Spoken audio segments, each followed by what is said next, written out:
Я не просто думаю, я переконаний, що повинна бути. Тому ми і говоримо про те, що це повинна бути структура аналітична з правоохоронними функціями.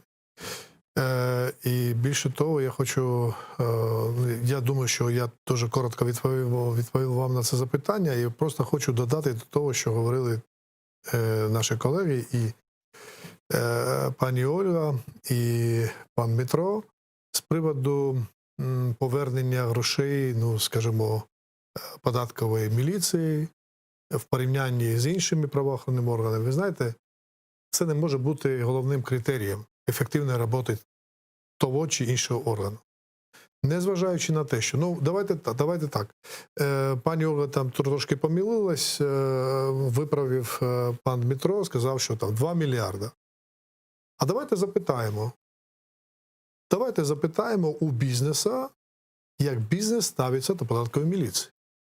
Довіряє чи не довіряє?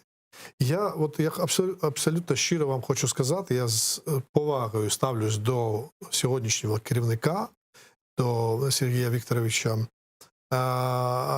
податкової міліції. І я багатьох знаю, і діючих, і колишніх працівників податкової міліції. Абсолютно гарні люди, висококваліфіковані фахівці. Але зараз не про особистості.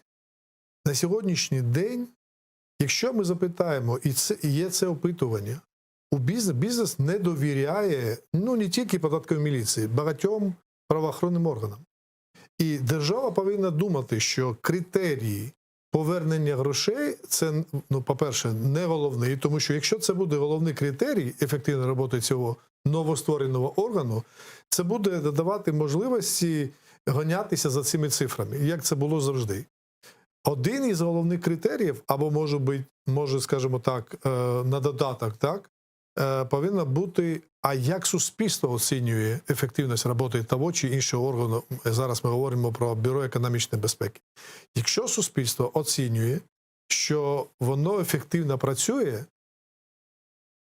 і я думаю, що такі оцінки повинні там за деякий час, там може в рік, раз на рік повинні проводитись серед суспільства, думку суспільства вивчати. Тоді ефективність цього органу, ну, ми будемо визнавати, що вона позитивна.